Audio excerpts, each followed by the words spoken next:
So when Rick and Morty Season 2 was first starting, episodes 1 and 2 had been leaked like months beforehand. I'd watched them like 3 times a piece. I thought they were super great.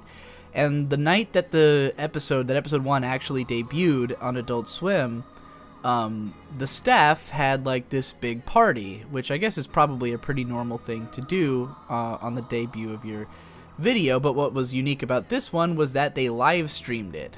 They did a whole thing where they had the 2 creators, Dan Harmon and Justin Roiland, up on like a stage, drunk as shit, with this interviewer guy, and they were like bringing up different people who worked on the show and talking to them for a little bit. I mean, everyone, it's clear that this is primarily just a party that was happening anyways, and they just decided to like impromptu do this live stream thing, you know. They just like kind of drag people up for a couple minutes, talk to them, and they'd go back to the party. With the exception of Dan and Justin, who were just up there like fucking wasted talking about stuff. And this was one of the most eye-opening things I've ever watched as a fan.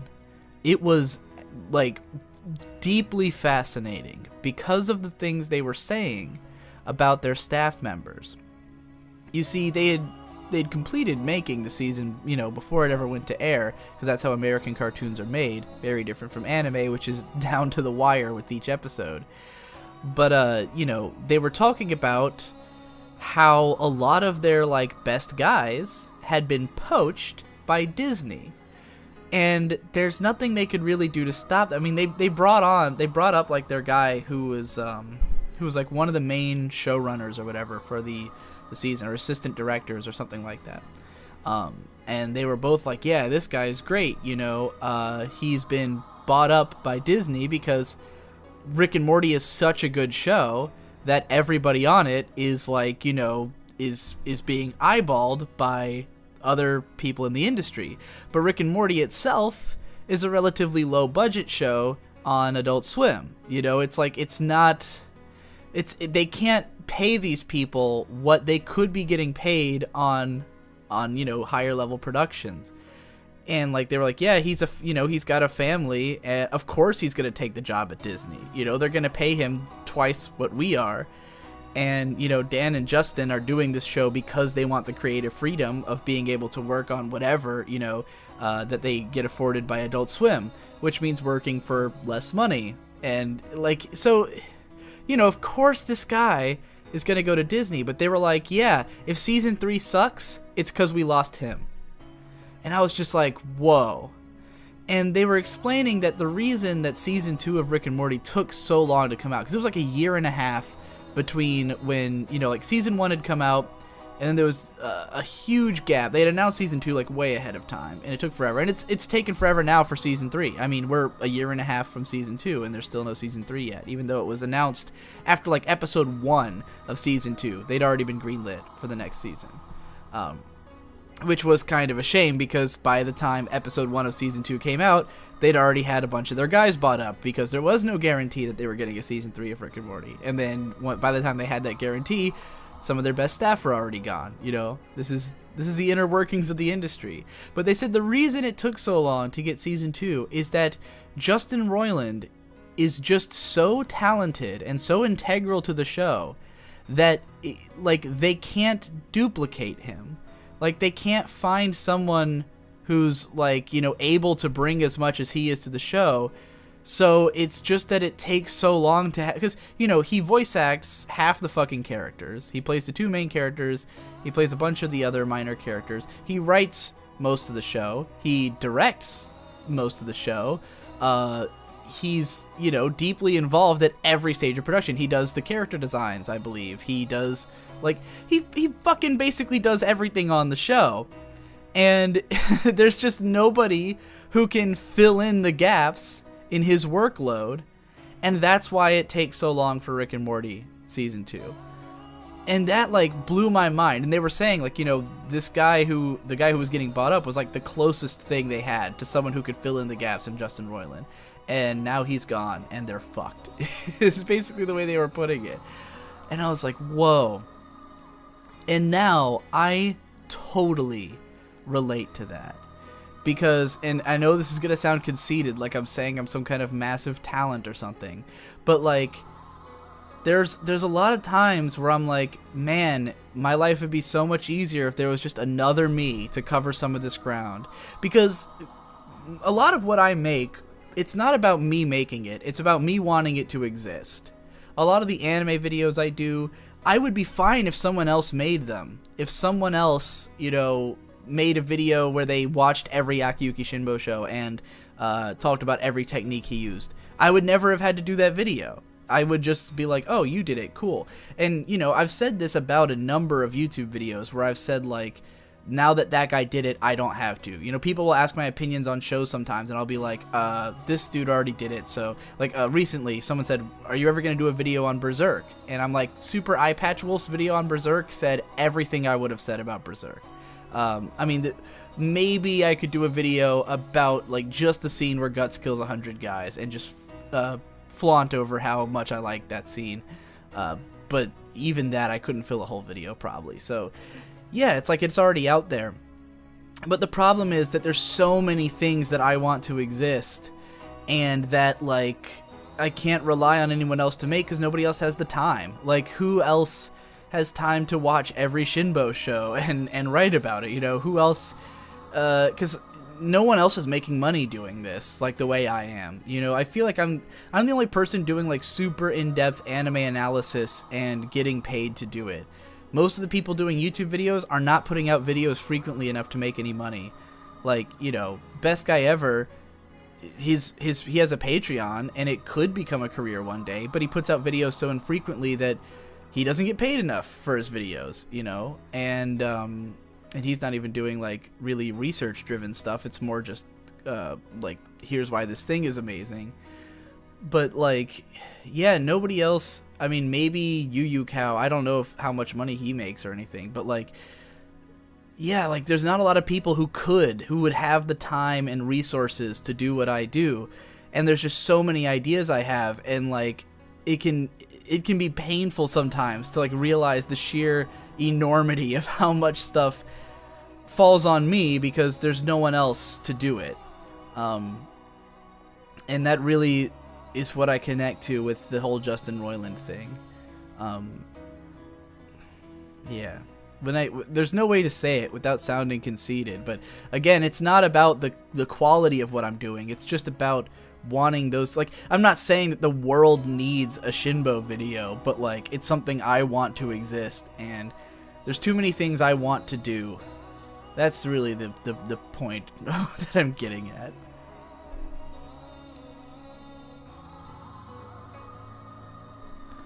So Casey Neistat just happened to end his vlog mere days after I had released the previous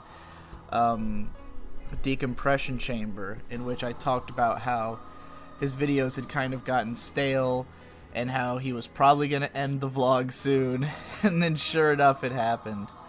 I mean, I got a bunch of messages about it, people like, it's your fault, what did you do? But honestly, it was pretty obvious it was going to happen. He joked about it. I mean, he'd said he was going to do it a number of times. The vlog was not going to live forever. He had a video jokingly, like, clickbaiting, saying that, like, called The End of the Vlog, where he was really, like, talking about the end of that vlog, that was something special, or something like that. It was, or maybe it was the end of the vlog for a day or some shit. But I mean, he'd been taking more breaks from it. He'd been saying that he was trying to get more challenges, and honestly, what said to me that the vlog was going to end soon was this whole thing where he was going to make this, he was going to edit this video he shot in Vietnam with his son, and he kept saying, like, you know, I might put the vlog on hold for a couple of days or something, or like I might do this and that, I have to edit this video.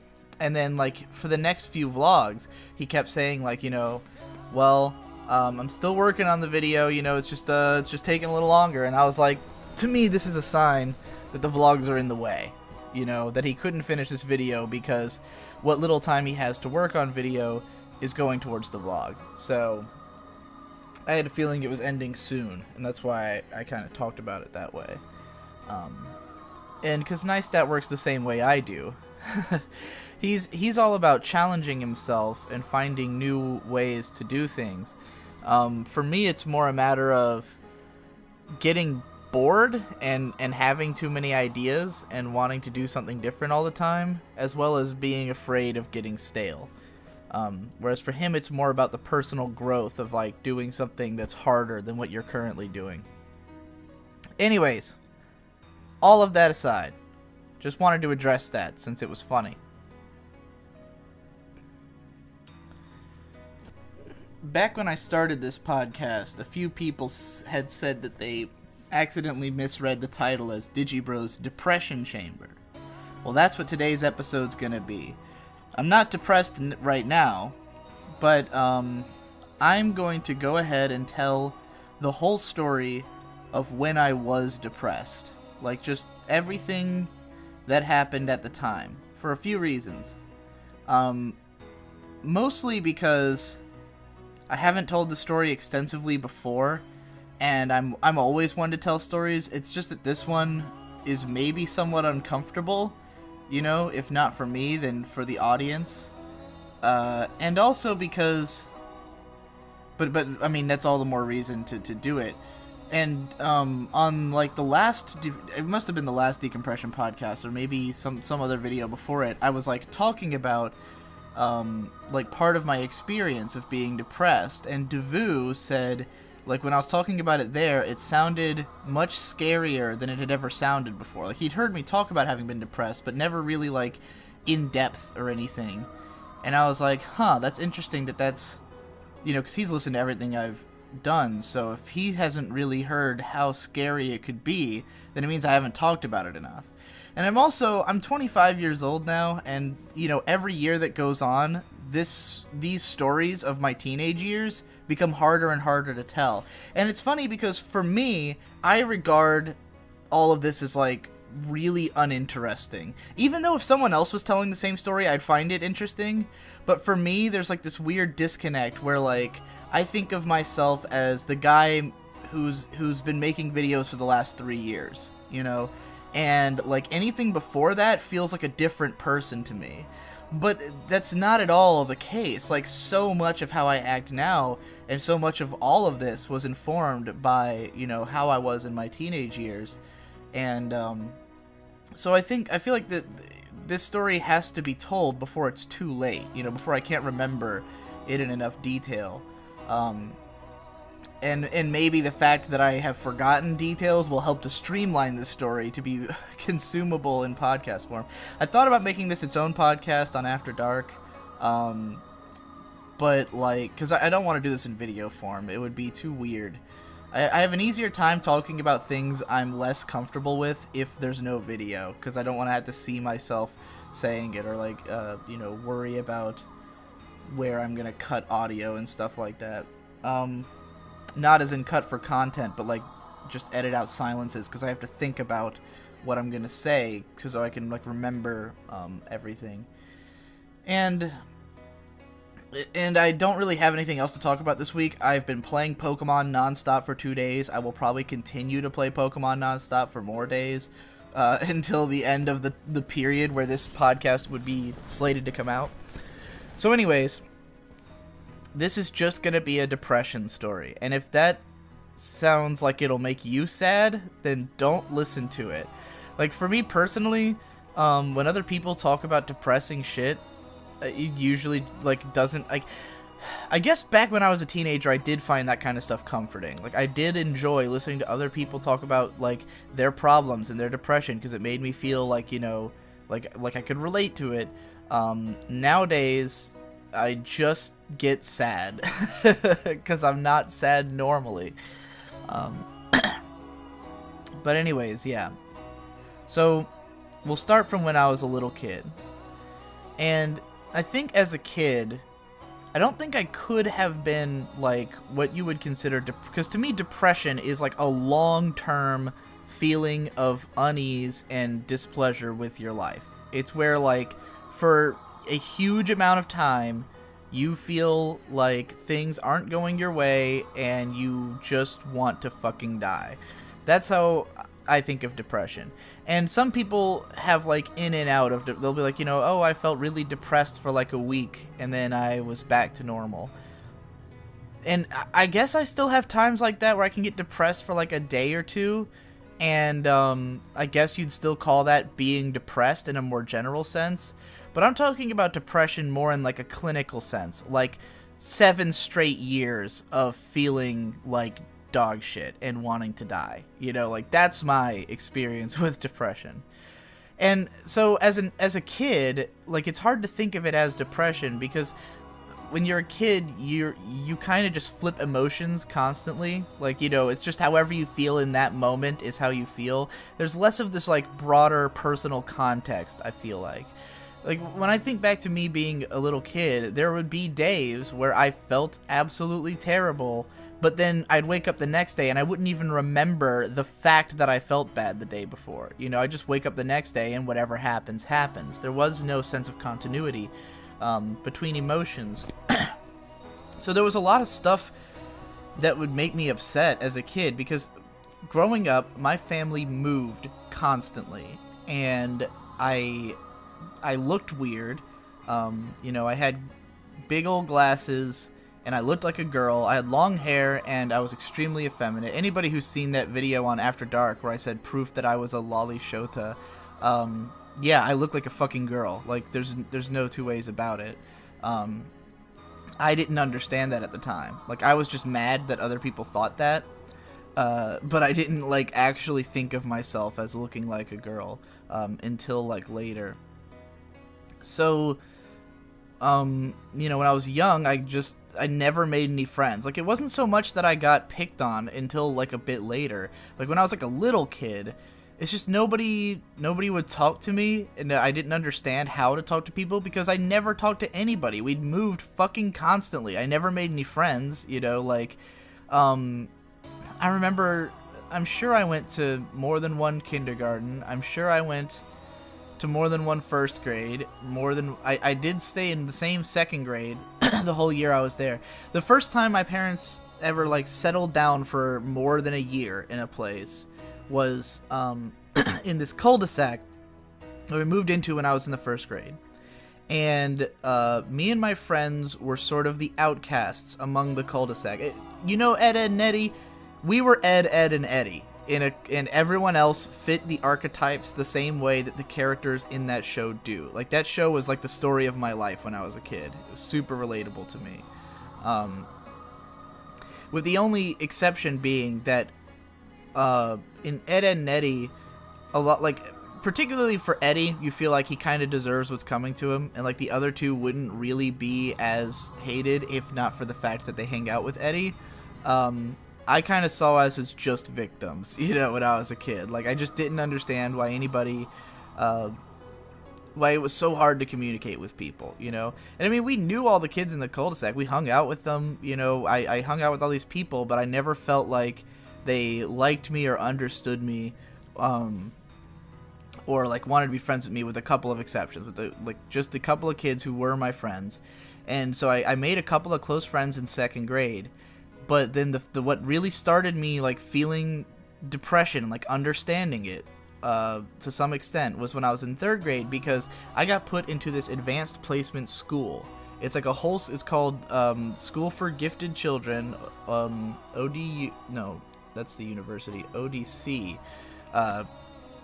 and it was just like a separate school for smarter kids, but it was this huge long bus ride away. So at this point, even though, you know, my family up to this point is, we move all the time, and I lose contact with everybody I ever knew every time we moved.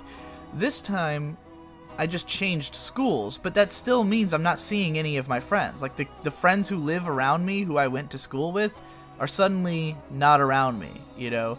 And so yeah, I went to this gifted school, and first of all, I shouldn't have, because even though I was, like, really excelling, like in the second grade I was making like straight A's, you know, so they all thought, well, this kid's like a genius, you know.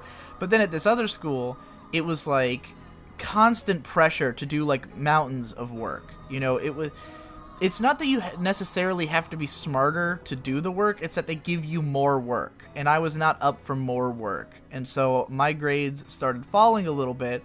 And this is the kind of school where, like, if you're making C's or below, you're going back to normal school. You know, like, it's not about just passing. It's like you have to be excelling, because that's the point of this school. And I was not excelling.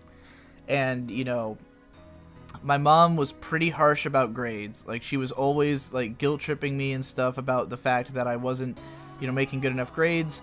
And sometimes she'd be like, you know, sit in the kitchen and don't leave until you do your homework. And I just would, like, sit there and just, like, stare at it and not do it. I'd just sit there for, like, hours and just stare at my homework. And, yeah, so I felt bad about the fact that I wasn't doing great in school. And then I was also getting more picked on, because this was at a time when Pokemon had come and gone as a big fad.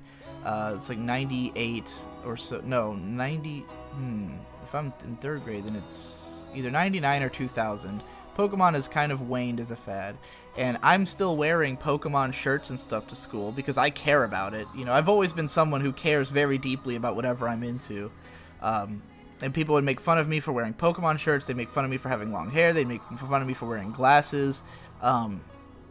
You know, it never, like, escalated into full-on bullying. Like, the worst that would ever happen to me is that, like, someone might take my jacket and, like, pass it back and forth amongst a couple of kids, you know, and I'd be, like, trying to get it back, and that only happened once or twice. So, like, there wasn't a lot of physical bullying. It was mostly just people making fun of me, mostly for looking like a girl and liking Pokemon and, you know, all that good stuff. And I didn't know any of these kids. I didn't know how to talk to them. I didn't know how to clear up the issue. So I didn't make a lot of friends. And I remember that there was one day, I probably had gotten, like, a report card with a C on it or something. Or it was either that or I'd been made fun of that day in class, but I was just so fed up. And I went up, and this story is hilarious and depressing at the same time. If you listen to a lot of my stuff, you've heard me tell it before. That I went up to my brother Shade's room, and there was this line, like, basically a string of clothespins that went all the way up the wall that was, like, had Beanie Babies. Like, it's like a type of clothespin that's, like, made to hold Beanie Babies. And there was, like, this huge display of Beanie Babies my mom had set up in my brother Shade's room. Shade was, like, probably 2 or 3 at the time. So I go into Shade's room and I'm, like, crying. Then I sit down and I'm like, I'm gonna kill myself. So I take a clothespin and I put one clothespin over my nose and one clothespin over my lips with the hope that I can suffocate myself. This obviously will not work. Not even so much because I started gasping for air, but because the clothespins hurt to have on my face. And I've never been able to tolerate pain. Which is good, because that's what's kept me from self-harm over all these years, is my incredibly low threshold for pain. Someone there? Thought I heard somebody.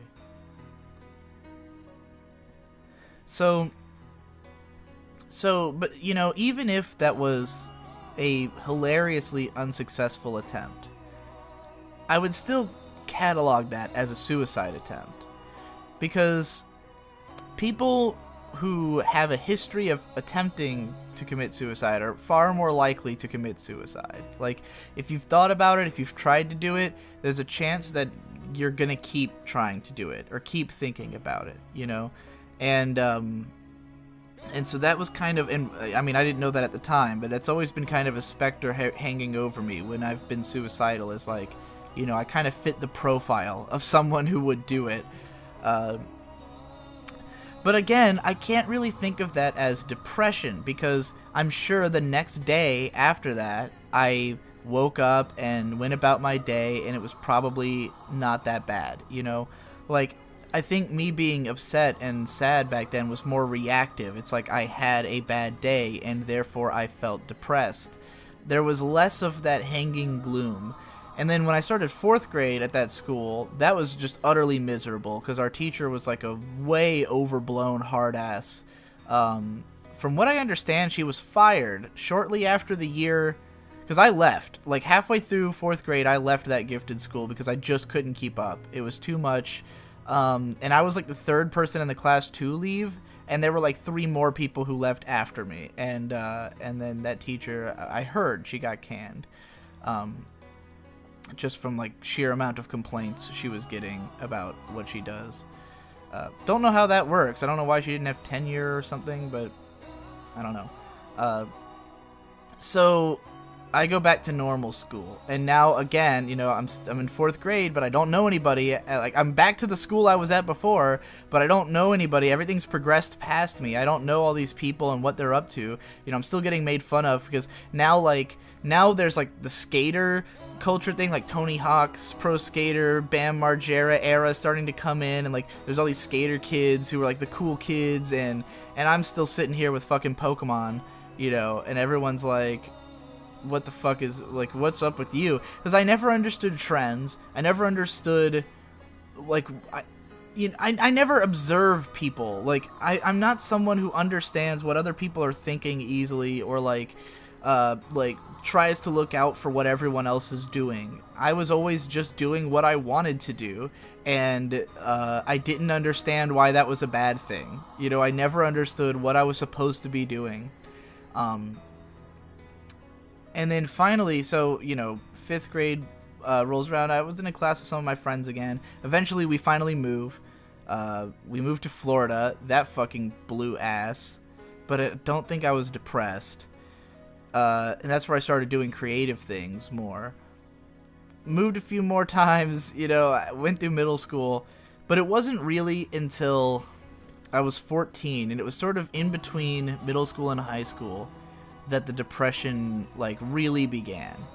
And it was because, like, not only, you know, at school did I not really have any friends, and I wasn't really, you know, doing anything, but I was starting to become a teenager, so I was starting to become more hormonal, and starting to, like, understand the world around me a little bit more in a bad way. Like suddenly it's come into full focus that I'm the weirdo. Like, that's, I think growing up until that point, I had always thought, like, everyone else is weird for thinking that I look like a girl or that I act this or that way. Then suddenly I realized, no, I'm the weirdo. I'm the one nobody understands. I'm the one who's the freak here, you know? That suddenly became very apparent to me in, like, the 8th grade. It was like, oh, I'm the odd man out. I'm the one who doesn't know what's going on. And that, you know, kind of hit me hard, and I just, like, I never made, like, real friends. Like, I would just kind of hang out with kids who I could joke around with, and, like, at the lunch table, but none of them really liked me. You know, there was a couple kids I would hang out with at my house, but, like, even then, I never felt like we were close. It's just, like, someone to do things with. You know, that's kind of what friends were to me, is, like, someone who had enough of the same interests that you could sit in the same place and do the same thing together, but then you don't really care about them outside of that, you know? The only person I ever had who was, like, a real close friend was my cousin Boyd, who's 4 years older than me, and me and him got into anime together, and we, like, really hung out all the time when I was in, like, the 6th and 7th grade, but then he moved away to Pennsylvania, and I didn't see him for, like, a few years, so during the period where I then got depressed. So, like, yeah, I didn't have any real good connections, and my parents started fighting, and there was a not so much, like, violent fighting as just, there was, like, a lot of, it looked like they were gonna split up. Like, it looked like my parents were going to divorce. You know, things were getting, like, heck. There was a point where, like, a brief period where my dad just, like, stayed in a hotel for a few days, you know, like, to not be in the same house kind of thing. So that was, like, really traumatic, because me and my brothers all thought, like, this is it. They're gonna fucking split up, you know? I mean, my parents, up through this point, you know, they used to, my parents don't fight anymore. Like, these days, they're just like a fucking docile old couple, essentially. They used to fight, and we'd always be like, this is it. It's finally happening, you know? So, yeah, I was 14. I was the weird kid in school. My parents seemed like they were gonna split up, and this is really where it just, this is where I would begin, like, chapter depression, you know. And I was really into online communities at the time, and I spent a lot of time on these message boards, and I know there was some poster who, we'll say it was female for the sake of the story. I have no idea for real, but I was like in love with this person. So I was always on these message boards and like, you know, trying to seek out relationships online. Like I was starting to become aware of the idea of relationships online and friendships online. But even online, I was a fucking weirdo. Like, no one understood me, and I had a very crass sense of humor, a very confrontational attitude. I cared way too much about the things that I like, and was, like, ready to fucking fight tooth and nail about anything I liked. You know, you're wrong for disagreeing with me kind of attitude. I mean, if you think I come off that way in my videos now, you have no fucking idea how toned down it is. Like, I was a fucking brat in my teens online. And, you know, most of the people on internet message boards are older. They're in their later teens or their early 20s. That's like the main age range of people on message boards. And those people were not having it, you know, because I was a fucking bratty kid. And I don't blame anyone for that. But, you know, that's why I was, even online, I felt like an outcast and I was depressed. So where it all really spiraled down was my dad, who had been working in the car business for a long time, and he was my dad's an amazingly hard worker. My parents both came from really, like, pretty much nothing. You know, my dad in high school had to, like, steal to eat and stuff, like, and he was deathly skinny. He joined the Navy when he was 18, dropped out of high school, joined the Navy, and, like, just so he could eat, essentially. He said, like, you know, they would give me free food if I joined, so that's why I joined. And my mom had run away from home at like 16. So they're both from, you know, like really low class sort of environment. And they had worked just normal kind of jobs, but they're both really hard workers, and they both would always, you know, get to management positions quick and stuff like that. And my dad joined the car business and was immediately the best salesman, like, every month. He would always win salesman of the month. You know, he'd always move up the ranks through the car industry. So he had been fairly successful at that. So we'd been living, you know, the middle class suburban life for a long time. Well, my dad was going through all this, like, spiritual shit. He was becoming, like, a Christian and constantly reading spiritual texts and stuff, and just generally felt that the car business was not in line with his, like, current, you know, state of mind and lifestyle. And my parents were trying to make up after all this fighting they'd been doing, and we were like, let's move again. And we moved into downtown Richmond, and we moved into this old ass house. It was like a house built in like the early the early 1900s or something like that. And it was huge, and it was really cool, but it was like kind of, you know, falling apart. But because it was so old and so falling apart, it was really dirt cheap. So we got to get a huge house for dirt cheap, and my dad became an apprentice electrician. So his wage, you know, plummeted from what it used to be. And we lived in this house from like September through February, I want to say. 2004 to 2005. 2005 to 2006. From September to February. Something like that. It was 6 months that we lived there. And those 6 months were grueling. That was by far the worst period of my life. And I've often said of that period that I think I might have legitimately gone insane. Like, I was losing my fucking mind. Because we moved into this big old house, and we were in the middle of, like the ghetto. We were in the ghetto in, like, downtown Richmond. Me, Victor, and Shade, we all, I was in high school, Victor was in middle school, Shade was in elementary school. We went to, like, all black schools. Like, there was no white kids there at all. Like, maybe, I would see, like, 5 or 6 white kids in the whole school. Mostly black and Latino and stuff.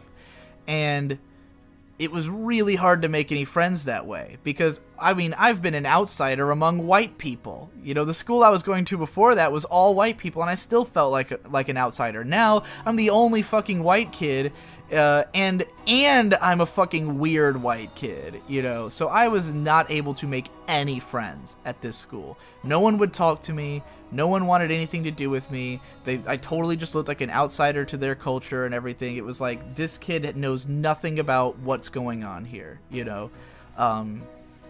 So I felt totally alone at this school. And I had, you know, at this point I had super long hair, and I was growing in like this shitty ragged facial hair. Kids would always call me Joe Dirt, and I started wearing sweatpants all the time.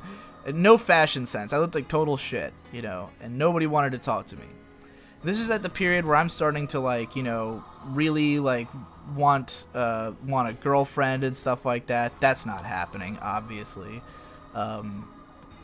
And at home, I just felt like I couldn't talk to anybody. Like, no one else understood what I was going through, you know.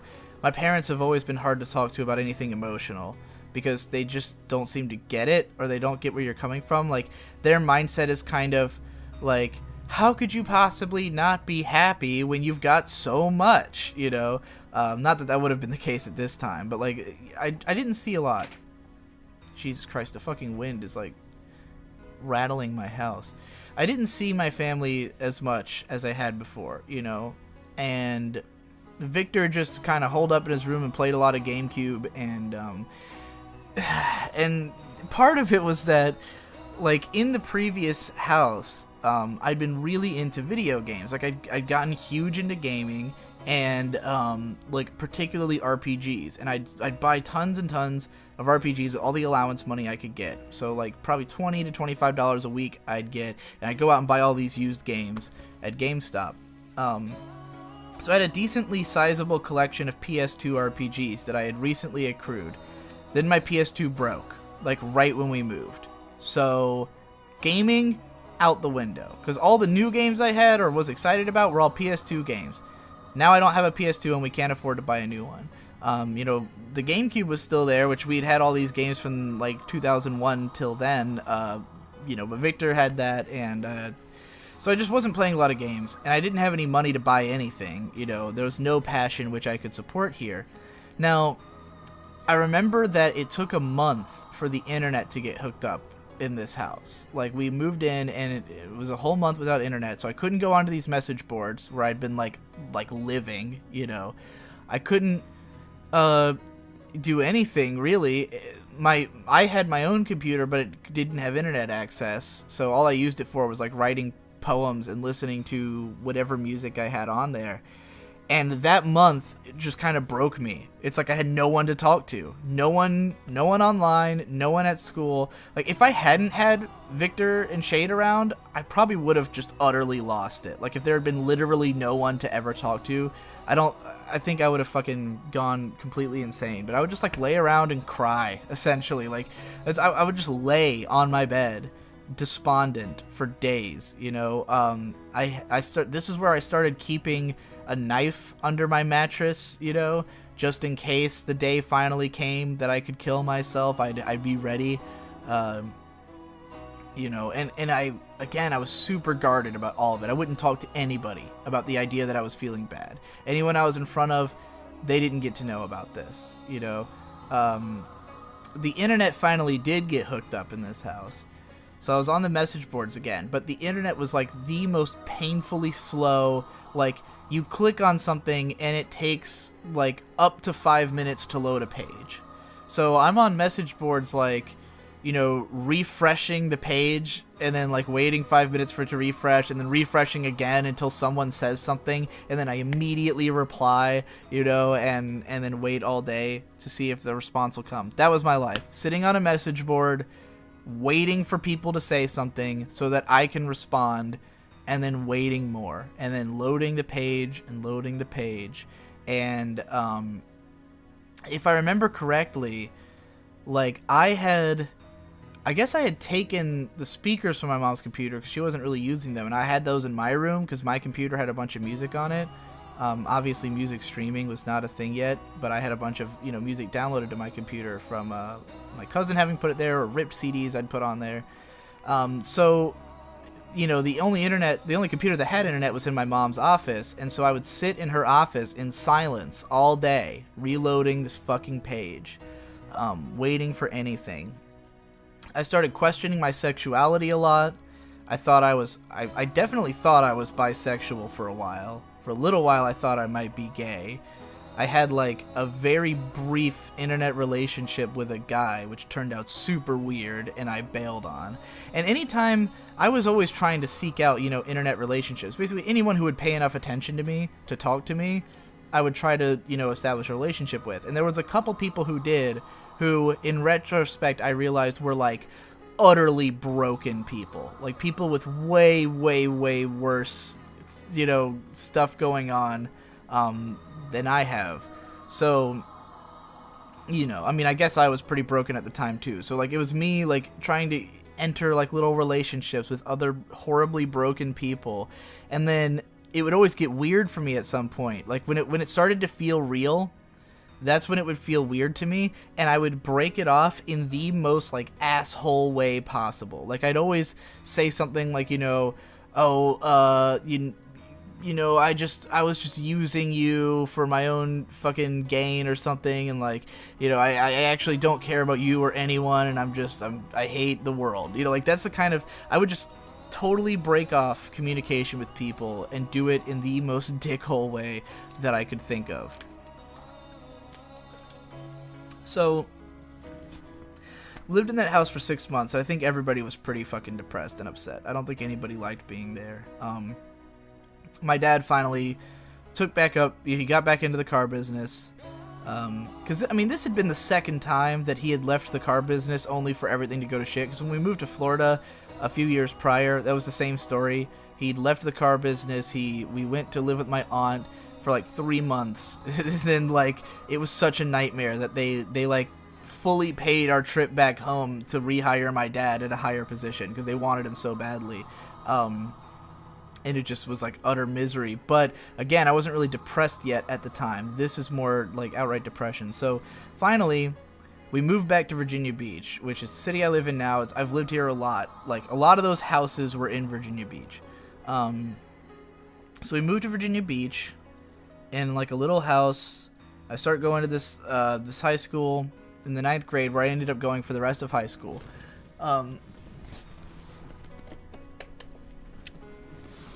But at this point, again, like, you know, I'm a new kid again, still not making any friends, still kind of like just a weird guy.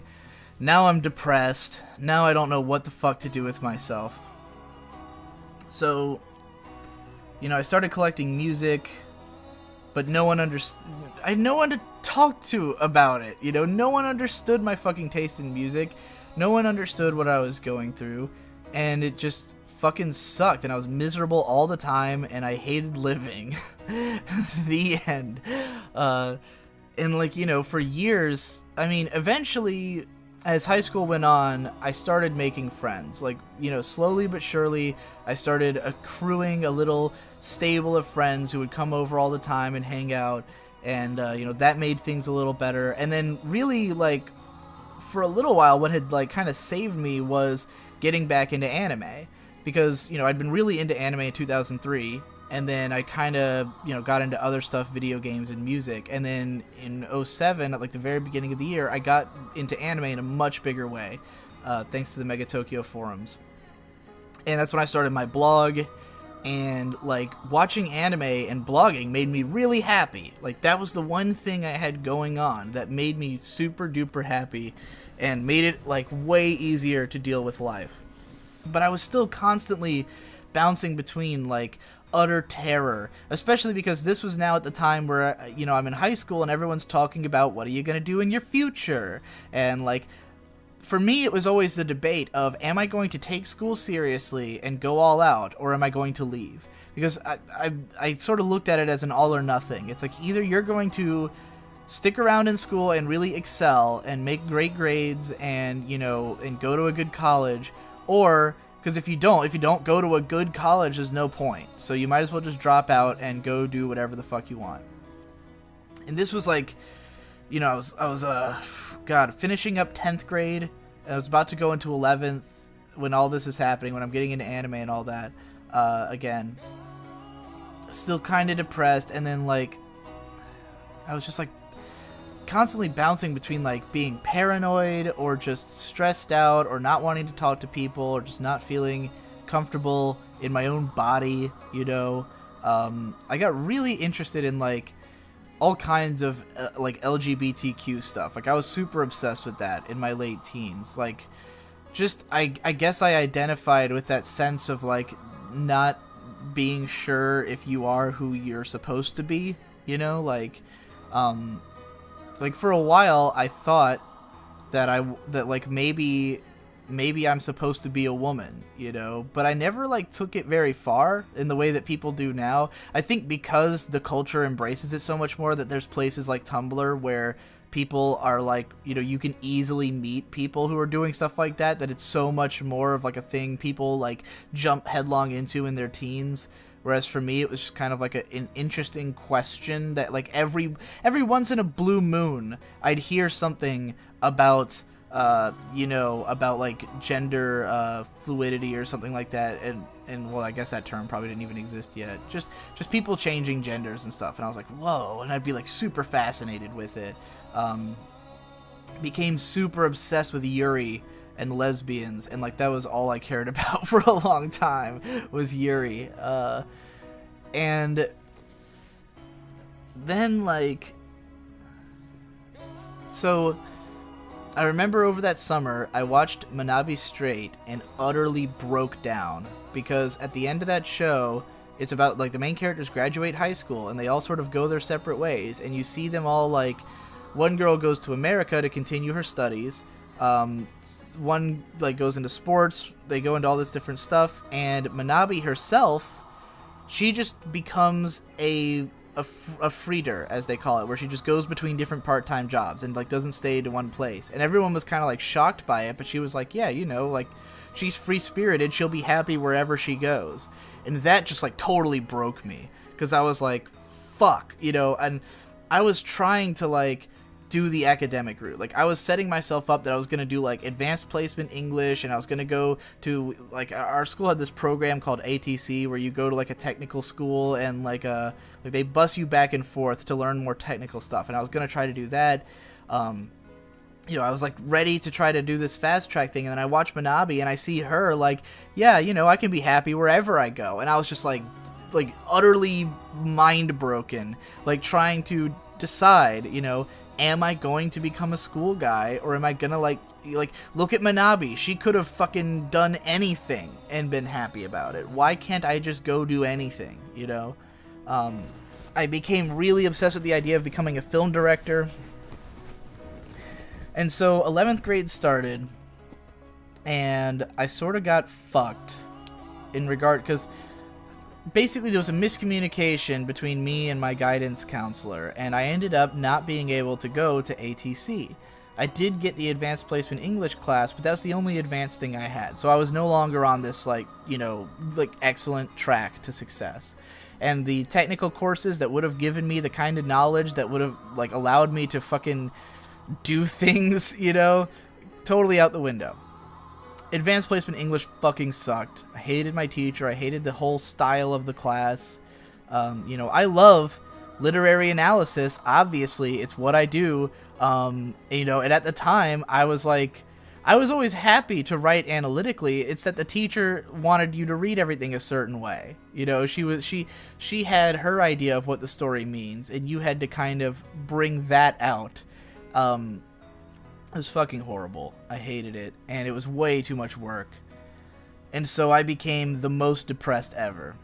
And, you know, I'd met my friend Don-san, and, like, we'd bonded over mutual love of Welcome to the NHK, because that for me was the most relatable thing in the world.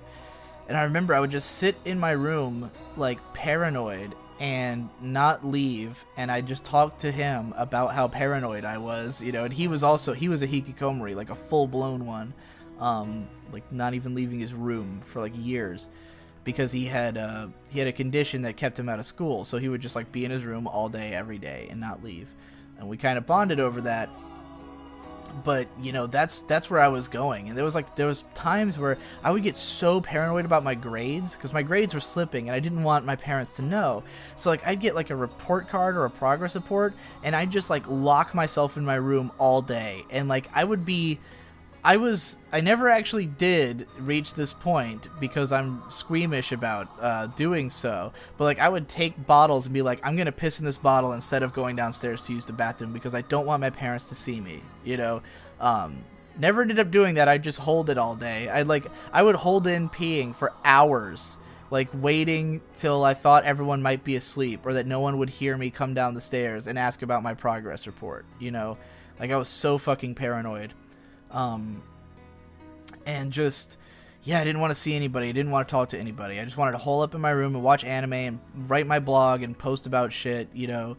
And I mean, you can read a lot of my writing from this era is on my blog, and a lot of it's just like, well, there's a lot of posts I set to private because they were just like nonsense and nothing to do with the blog, but like a lot of it would just be me telling stories about how fucking sad I am. You know, I wrote about Manabi Strait and my reaction to it years back, and I wrote about Evangelion and how that was like a huge connector for me when I was 14, when I first got depressed. Like someone had loaned me the show and I watched all of it like just before my 15th birthday. That blew my fucking mind because I related to Shinji so perfectly. Everything about him was exactly how I felt. But so yeah, you know, I'm just wandering through this life of being depressed and like, it was never worse than 11th grade. Like, that early part of 11th grade when I was in advanced English and stuff, and, like, just being overwhelmed by work and stress, I wanted to kill myself badly. And, like, I would have these nights where I'd just lay in bed thinking about, like, how I'm either going to run away the next day. Like, I'd extensively plan out, how am I going to run away? Where am I going to go? How am I going to live off the land? You know, and just, like, escape from life. Or, how am I going to kill myself? How can I do it where it won't hurt? Or where, like, how can I get the materials? How can I, you know, but then I worry about, like, what are my parents, you know, how's it going to affect them? Like, I don't want to devastate my mom, you know, like, my mom would fucking not be able to handle one of her kids killing themselves. She would have fucking completely broke. Like, she would have lost her mind if one of us killed ourselves, because she cares way too much about us, you know. So yeah, like, that was a huge, like, factor preventing me. But then I would just think, well, what if I just hurt myself? Like, if I hurt myself badly enough, people have to notice. Because that's the thing. I wanted someone to notice. I wanted someone to notice that I was freaking out, that I was depressed and stressed out. But I wouldn't tell anybody. You know, I didn't have the courage to talk about it, but I just wanted someone to figure it out. And, like, in my mind, I thought, don't I look horrible? Don't I look depressed? Like, I'm scowling all the time, aren't I? Don't I look sad? But then anytime I'd look at myself in the mirror, I'd realize I didn't look that way. I just look normal. Like, I don't have an emotive face. I don't really show what I'm thinking. I have an amazing poker face, if you will. You know, I would literally think that I looked depressed and then see myself in the mirror and realize I looked normal. And I'm like, this is why nobody's noticing. This is why nobody's noticing the cry for help that's only on the inside, you know? The few times I had to deal with anything with my parents, I would write them notes. Because I was confident in my writing. So I would just, like, write out these, like, multi-page notes and leave them on the table before school, like, where I was, like, way more honest about what I was thinking or what I was trying to do. There was one where I was like, I want to drop out of school. Here's my plan. You know, I wrote out this whole thing, and my parents were just like, what the fuck are you talking about? You know, no. So, you know, throughout 11th grade, I was determined I was going to drop out. I was going to drop out and become a film director. I was just going to start making movies. Yeah, that was like where my head was at. And at this time, I reconnected with my cousin Boyd, and eventually, like, around the time I was finishing up 11th grade and going into 12th, he moved in with me, like, into my room. So I would say that gave me less, like, I had less ability to just sit around and be paranoid and, like, fucking, you know, losing my mind and going crazy. So I guess that helped, though I still was, you know, largely depressed, and we never got anything off the ground with regards to film. You know, I was trying to make movies. That never worked. I tried to write stories. I have, like, just the other day I was going through all my notebooks of all the story concepts I had. There's fucking like dozens and dozens of them. There's so many story ideas I tried to get off the ground that never amounted to anything. You know, because for 10 years I thought I was going to be writing fiction or you know, producing some kind of fictional stories. So I have tons and tons of stories that just never came to be anything. I was working on the blog all along just because it made me happy. I never thought there'd be a future in it. I never thought that was something that would take off. And, like, there was a period where I thought, well, maybe I can do this professionally by writing for a website. There was one time I submitted a review to Anime News Network, and they tore me to shreds because of the fact that I spoke in first person, and that it was more personal than objective, which I guess they try to go for so-called objective reviews. So I got rejected hard. Not that I think that review was actually good, but you know. So for a long time I was kind of under the impression like I'll never be able to get work for a website because the way I write is too out there. Like, I write about myself. I write gonzo style posts, and that's like, I don't want to change that. Like, it wouldn't be fun anymore if I just wrote like articles, you know. That's not my style. Then it would just be a job. There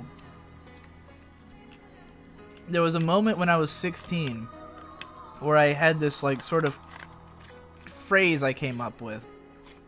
Because I've never believed in any kind of higher power. I've never believed that there's really meaning to human life in the universe. I've always had that sort of nihilistic outlook.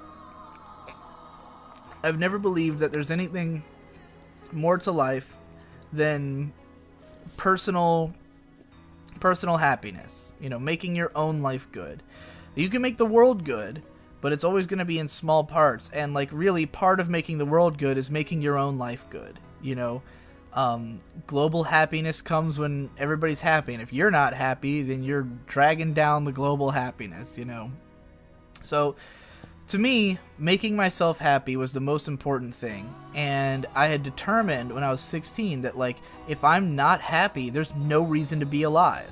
Like, what could possibly make it worth it? Like if there's no greater cosmic purpose to my existence, then why even be alive if I'm not happy? That was like the great question at the heart of it. And so to me, every second that I wasn't happy with my life was just a countdown to suicide. Like, you know, but the thing that kept me going is that I've always been very optimistic and very, like, yeah, in spite of all the depression and cynicism, I've always been a hardcore optimist. I always think things are gonna go okay, you know? And, like, so what kept me going is that, like, I always believed that I was gonna get out of it. I always believed, like, eventually this will all end and I'll become, like, rich and famous, you know? Because that's always been my goal, be rich and famous, particularly rich.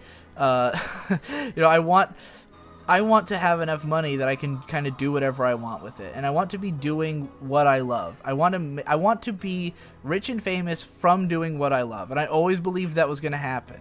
I always thought eventually I'm going to write the story that breaks, or I'm going to make a movie that breaks. You know, something's going to give, something's going to happen, and I'm going to succeed. And I never stopped believing that, which is why I wouldn't kill myself. Like, even when I desperately wanted to, it was like, but if I do, then these ideas never come out. You know, the success never comes if you give up. So just keep fucking bashing your head against the wall until it breaks. You know, it's sort of always been my mentality.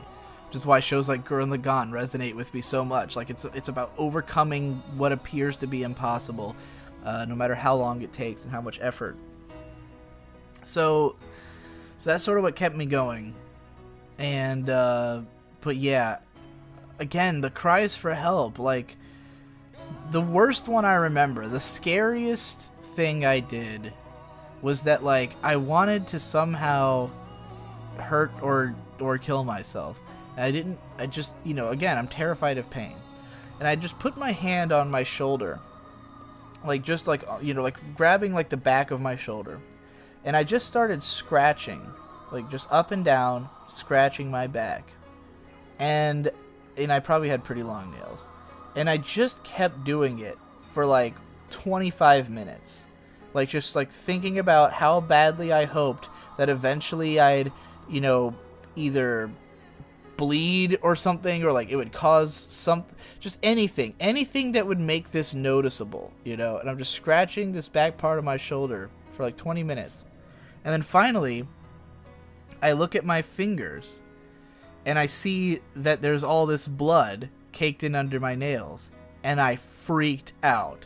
Because that's the thing, I want, like, even though one part of me wants there to be pain, the second I register that it's there, it's suddenly terrifying, you know? So I go running down to the bathroom, and I look, and I have all these fucking, you know, these 4 trails of blood from where I've just scratched fucking all the skin off my shoulder. And I just freaked out, and I didn't tell anybody. I covered it, you know, it was all within shirt range. None of it was something that would show on my body, so, you know, my shoulder hurt for a day or so, and then it was gone. But, like, it was fucking terrifying to think, like, to realize, like, I've actually done something to myself. I've actually hurt myself, you know? So, yeah. So that's kind of the general state of mind I was in. For most of high school, just sitting around in my room hoping to die. Waiting for the day I get to die, you know? Or that something succeeds. Or that I break through. It had to be one or the other. It's an all or nothing scenario. Either I make something so good that the world loves me, or I fucking end it all in squalor. And the decisions I made from then on, from like high school onwards, were all about sort of prolonging the inevitable. Because I really thought that if I got a normal 9-to-5 job and eventually gave up on creativity, that's when I'd die. That's when it would finally kill me. Is, you know, if I was unable to live doing what made me happy, then that's what's finally going to do me in. So as high school was ending, my dad's like, you have to either get a job or go to college. Pick one. And I picked college, obviously. And this is when I moved, like, we moved into the house I live in now, right after I graduated high school. And I've lived here for 7 years. So, going on 8. It's a long time. This is the house I've lived in by far the longest. Finally stopped moving around. Like, when I was in high school, we moved once, but it was the same high school zone as was this house. But I was out of high school by then. So I start college. I start going to community college. And I was, for whatever reason, for years, I was terrified of driving. My mom wanted to start college too, so me and my mom went together. We both went to an art college, and, you know, she would drive me, and we would go out and, you know, spend most of the day there and come back. And so, yeah, I went to college with my mom, hilariously enough. And, you know, it didn't make it, nothing was any better there. Like, I felt more open. Like, okay, I like college way more than school. Like, high school fucking blows. High school is the worst experience of my life. College is fine. It's just like, I didn't want to do it. You know, that's the worst thing about it. I don't think there's anything wrong with it. Like, I mean, there's a lot wrong with it as an institution in terms of the fact that it costs way too much fucking money. And it's way too inconsistent with how useful it actually is. You know, some professors are worthless. Some are okay. Some classes will teach you something, and some classes will teach you absolutely nothing.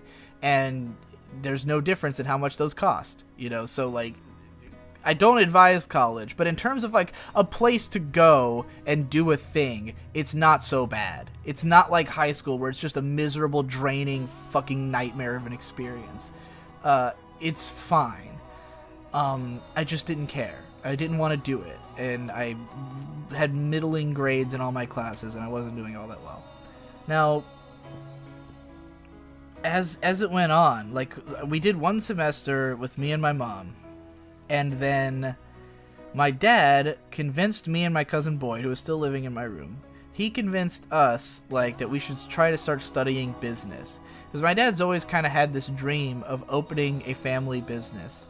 But he only wanted to do it if we were all going to take it seriously, and he didn't think we would. He was like, you guys have not proven that you can actually work on anything. So he said, if you guys could study business and learn how to do it and like prove to me that you understand it, then we could open up a family business. And we were like, well, that sounds promising. Business classes, you can take all of them online.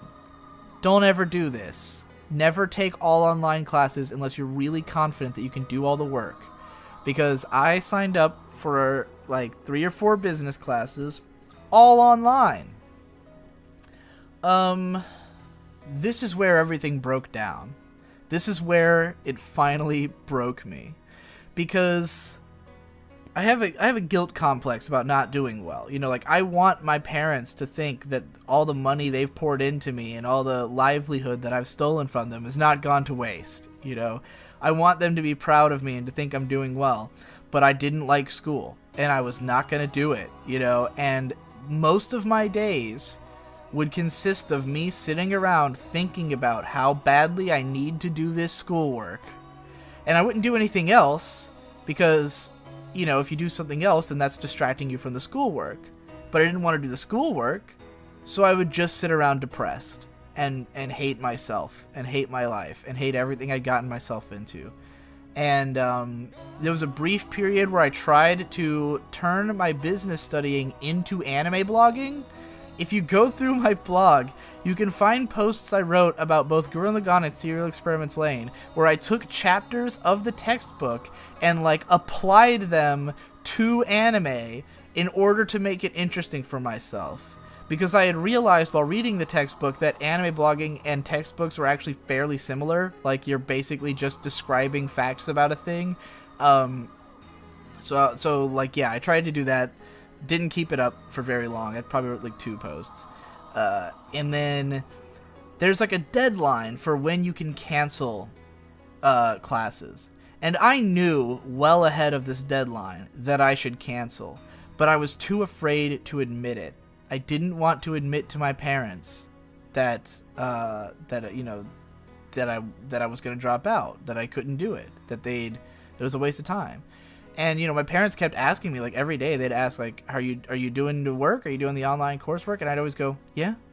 Like, we'd be at dinner and I'd just be like, yeah, sure. I mean, I'd never look them in the eye and say it. I think they knew I was fucking lying, because why else would they ask all the time, I was just lying about it. And then the day fucking passed. Like, the time passed. And then I just felt even worse. Because it's like, well, now I've fucked them out of all the money. They could have got their money back before this date.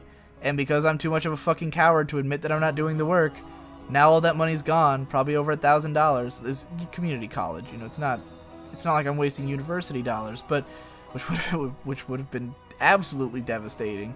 But yeah, I mean, it was a waste of a huge amount of money, and I just wasn't doing it, wasn't doing the work.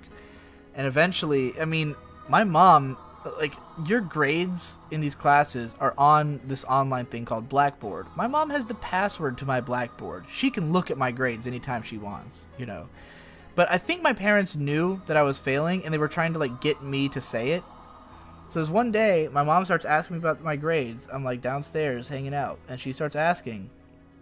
And I'm just, like, avoiding the question. She's like, I have your Blackboard password. And I just, like, retreated. I just, like, ran. I just ran up to my room. I closed the door. I had a fucking panic attack. Now, if you've never had a panic attack, it's basically where your heart starts racing. You start breathing heavily. Like you feel like you're, like, everything... It's like lots of adrenaline and feeling like you're going to pass out at the same time. Like, it's just like your heart and body are out of rhythm with one another. I was just freaking the fuck out, and I'm just like, it's over. She knows. She's definitely seen my grades. I don't know what the fuck I'm thinking. I don't know what I'm trying to hide. This was when I was like, I need help, because like, there's this line in Welcome to the NHK that resonates with me so strongly. It's in the anime when Sato, there's like this other guy who's a hikikomori who they meet later into the show, and the guy says at one point, like, all those shelves are lined, they're in his room, he's got all these bookshelves. He says, all those shelves are lined with self-help books. I've read them all. I could probably write one myself. and none of it's helped. And that was how I felt at the time. I'd read everything about how to get yourself out of depression, how to be a positive thinker, how to, you know, stop worrying and love the world kind of thing. Like, I'd read all this shit, and I too felt I could write one, you know? But it wasn't helping. None of it was helping. None of it was actually getting me out of this situation. None of my personal effort, none of the effort I'd put in over the last 6 years, because I'm 20 at this point, you know? 6 years, maybe I'm 19. I'm 19 at this point. So 5 years of trying to get out of it, and it just wasn't happening. Nothing was getting me out of it. Nothing was working. And I was like, this has got to be clinical. Like, there's just no way. There's no way I'm getting out of this. I've tried everything I could. I've looked up, you know, my dad has always had the kind of attitude that, like, you can just get through things. You know, that's why it was impossible for me to talk about this with my dad, because he saw it as a personal you know, well, you just got to work hard, and, you know, you just got to pick yourself up. And I'm like, yeah, I've tried that. You know, I can't work hard because I'm fucking depressed, because I don't want to work. I don't want to do anything, you know? I don't want to, there's no making myself want to do these things. I don't understand what you think I can do, but that's not a thing I can do. So that's when I was like, this must be fucking clinical. There's nothing I can do about this. I've tried all that I can, and none of it's worked. So let's seek help. So, you know, and I'm like, I've looked into a lot of this shit online. I mean, I've been researching suicide this whole time, and I'm constantly looking up stuff about suicide, stuff about depression. You know, I'm always trying to figure out what the fuck is the issue, or what I can do about it. So I found out that if you were to go to a hospital and tell them, I think I'm gonna kill myself, then they'll you know, they'll put you in like a room and fucking look at you or whatever. And hold on to you until someone shows up to fucking claim you or whatever. So I was like, alright, here's what I'm gonna do. And this is what I did. I wrote out a letter to my parents, because again, I can only really communicate through writing, at like 2 in the morning, because my dad wakes up at 4:30 a.m. 2 in the morning, I write this letter extensively explaining, like, I'm depressed, I've failed those classes, you're not getting that money back, you know, I don't know what the fuck I'm doing with my life, I'm never getting any better, I've tried everything, I know this stuff inside and out, and nothing's gonna happen unless I fucking get help. You know, I'm going to the hospital, I've ridden my bike to the hospital, you know, you can come find me. And so, I got on my bike in the, like, frigid fucking February air. I was wearing a t-shirt, so I didn't think to grab a jacket, and then once I was out the door, I didn't want to go back inside. So I'm fucking freezing, riding my bike down the fucking, like you know, miles up the road to the hospital, and I show up, and I sit in the waiting room, and it just so happens that the way the waiting room is laid out, and because it was so late, no one could see me. No one ever noticed I was in the hospital. I sat in there for probably an hour and a half to 2 hours, with like CSI playing, and I was just holding. And I didn't have my own cell phone, so I'd taken my mom's phone. Like, I'd written the letter, like, you know, if you need to call me, I have mom's phone. So I had my mom's phone on me, and I was just holding onto it, sitting in the lobby of this hospital for like hours. No one noticed I was there. Finally, I get a call from my dad, like, are you still at the hospital? I'm like, yeah, like, I'm, you know, shaky voice. I'm like, yeah. He's like, you know, have they seen you yet? I'm like, no. And he's like, just stay there. We're going to come get you. So they show up. Huge, teary-eyed, fucking dramatic spectacle. We go back home. They finally set me up with an appointment with a psychologist. Saw this psychologist for a while. Honestly, like, it's funny because for me, the value of a psychologist was simply that I could talk to someone who actually understood what the fuck I was talking about. Like, I don't think I learned anything from him. I don't think it was a process of, like, there was something I didn't know about myself that had to be unearthed. You know, there was none of that. And I also think he was, you know, he was milking me. This dude, everything about the place I was at was kind of shady. I think this dude kept me coming back for longer than necessary because it was paying him, you know. But like, just the fact that I could talk to somebody who actually knew where I was coming from, who understood what depression is, who understood these hang-ups I had, and where my anxiety was coming from and why I felt that way, that was enough to make it worth it to me. You know, that nobody else I could talk to would understand any of that shit. And so I saw him for a while, and then he got me to go to the psychiatrist, and the psychiatrist prescribed me a medication called Wellbutrin. Now, I do not recommend this medicine to anybody, because even though it did work for me, lots of people who've taken it have had utterly devastating effects. My brother Victor, who turned out was also depressed, and he sort of came out about it around a year and a half later, he kind of went through the same thing. He was depressed for a super long time, decided there was nothing he could do about it, finally reached out for help, you know, partly inspired because I had done it. Starts taking medications. Victor went through like 4 medications, and every single one of them made him worse.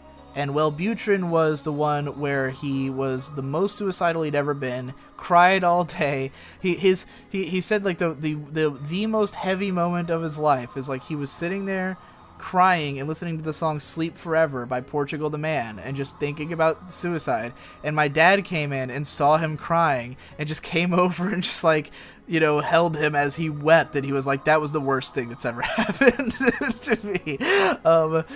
The worst I've ever felt in any case. And but for me, I got prescribed this medication by a guy who was like obviously just pushing it. Like, that dude, the guy who actually prescribed me, didn't know shit about me. Didn't know the first fucking thing about me. And every time I'd walk in, like, for another appointment, he would just write me up the fucking thing and send me on my way. You know, he'd, like, ask, how's it going? Like, how's the medication treating you? And I had a lot of concerns. Like, for instance, that it had this horrifying side effect that made me fucking blink constantly.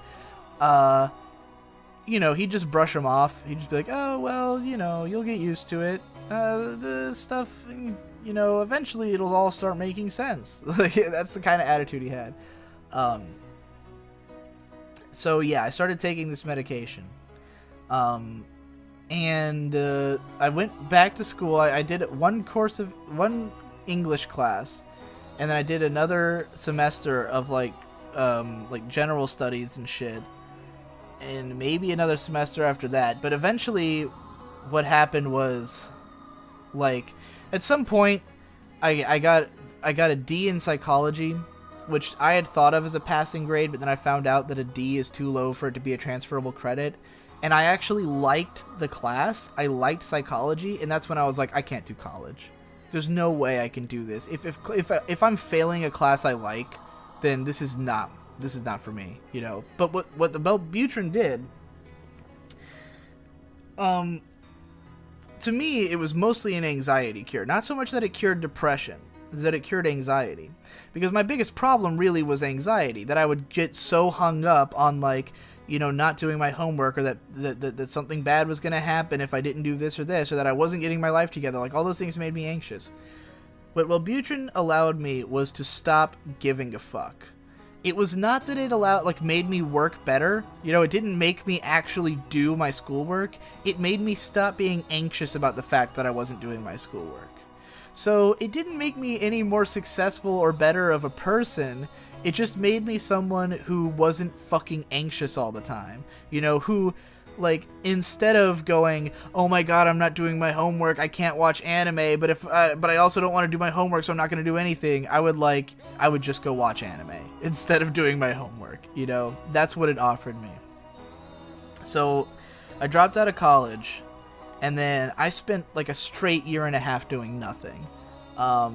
You know, I got through the summer. That summer I went for a month to the Philippines, and to see my friend Ghost Lightning, anime blogger extraordinaire, and hung out with him for a month. And like, the hope was that was going to instill something in me, that I was going to become more worldly, you know. And I mean, I feel like I did, But the results were not what my dad was hoping for. You know, I did not come home and immediately get a job. I came home and immediately, like, interviewed for a job working for one of the dealerships that, for the BMW dealership that was under my dad's company, and they said they would hire me, and I never went back. I just didn't want to do it. I didn't want to work.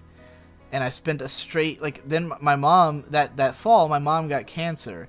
And so I spent a lot of time, like, being the guy who would drive her to and from appointments, and I kind of made that my excuse for not working. And then time just kept going on, and I just kept not doing anything. You know, I mean, my parents were bugging me about it. They were stressed about it, but, you know, they had their own shit to worry about. I was just, like, not doing anything. Then finally, it was when I found out about Egoraptor and JonTron, and when Game Grumps started, and they talked about how it was actually their job to make YouTube videos, that, like, everything clicked, and I was like, I can do this. I can make YouTube videos. Like, I have a clear, well-spoken voice. I understand, like, I write in this style already. I can make people care about this. And then I started the YouTube series Adventure Action RPG on Modal Soul Productions, which is video games analysis. That's what I thought I was going to be doing. But the audio was garbage, and so I thought, well, I need a microphone. So I went and got a normal job at Target, worked there for like 4 months, bought a bunch of equipment, left the job, became a My Little Pony analyst, and achieved YouTube success. And I haven't really been depressed since then. I would say I stopped, like, again, the Wellbutrin really did cure my anxieties, which were the main source of my depression. And so even though I was still, like, upset with myself for the fact that I wasn't really doing anything and I was just living stagnantly, I never became that level of anxious and paranoid again. And I eventually stopped taking the medication. Like, I hated the side effects, and I felt like, well, I'm already fucking, I'm not depressed anymore, so fuck it. And I stopped taking them, and nothing, you know, I did not regress. I just stayed the same forever. So I think whatever it was, I think there was just a point when I was 14, when my parents were gonna split up, and when, you know, we were moving into the ghetto, and I was going through hormonal changes. I think that I just, like, I think at some point there became a deficit in the amount of, like, whatever, you know, chemical keeps you happy. There was a deficit in that, and it never recovered. Like, you know, let's say it's producing at a constant rate, and therefore, let's say it's like 5, right? Let's say you always have 5 of this item in your head, and, you know, every day you expend one and a new one comes up. And then it feels like I expended 3 all at once. And so even though a new one kept coming up, it was never bringing me back up to 5. And when I took the Wellbutrin, it brought me back up to 5. And I've stayed that way. That's how it feels to me. Like it was just a sudden dip and then a sudden rise. And I've been fine since. You know, again, not that I was like happy or anything. I just wasn't depressed. And then once I started my job and became successful on YouTube, now I've just been happy, you know. And I do have times where I get depressed, but it's much more in that conventional, typical, everyman. Yeah, I felt depressed for a few days because I wasn't happy with how things were going, you know. I haven't had a major, catastrophic, I want to fucking kill myself every day depression since then. You know, right now, part of the reason I wanted to talk about this is because all my fucking friends are depressed. Ben's depressed because, I don't know. I don't want to get into his personal stuff, but he's depressed right now. Hypocrite seems pretty depressed. Jesse's depressed because he's, like, in heartache. Everyone I know is depressed. And it sucks because I hate when my friends are depressed because I want everyone to be happy, and there's nothing I can do to change that. Like, there's nothing I can do to help them because they already know why they're depressed, and I can't make it not that way. And, like, you know, the things that make me happy don't make everybody else happy, because for me it's all about, like, the feelings of security and doing what I want to do. Those are the two things that make me happy. Feeling secure and doing whatever I want. And both of those are facilitated by money. Like, those are both basically just straight up monetary things. So to me, making a lot of money is happiness. Like, they say money can't buy happiness. I fully disagree. To me, happiness has a concrete dollar value. It's, you know, if I can make enough money by doing what I want to do, then I'm happy. And enough money, in my definition, is enough that I have savings that if anything goes wrong, I'll be ready. You know, that I have money in savings so that if anything goes wrong, it won't bankrupt me. Having no debt, feeling like if I need to buy something, I can just buy it. You know, like, I wanted a $1,000 laptop. I bought one, like, because I wanted a laptop that wasn't gonna fucking fail on me like all my others did, and I bought that. And it wasn't a financially crippling thing to do so. It was just something I could go do. You know, that to me is like the most valuable thing. More so than the laptop itself. The fact that I could buy it is the most valuable thing to me.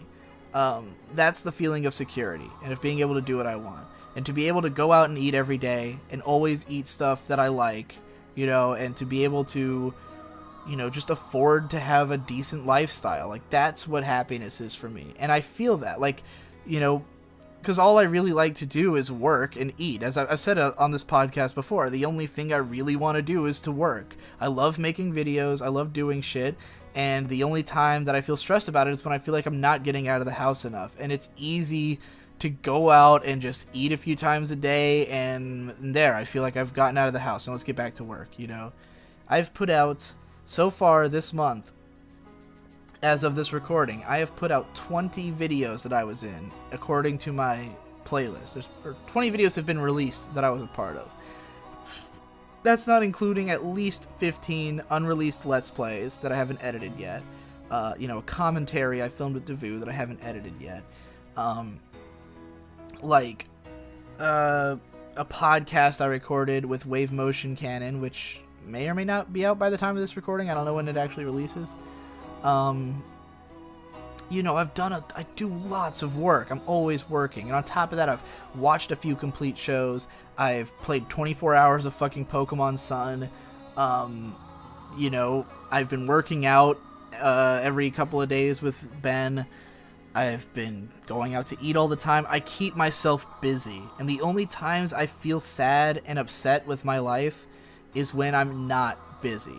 When I don't have any ideas for work, or I'm not satisfied with any of my ideas, that's the worst time. When it's like, I don't actually want to do any of these ideas I have, and there's nothing else like right now, I actually probably would be in a little bit of a video creative rut, if not for the fact that I'm playing Pokemon. You know, like, that's what's keeping me busy right now, is that Pokemon is here and I love it.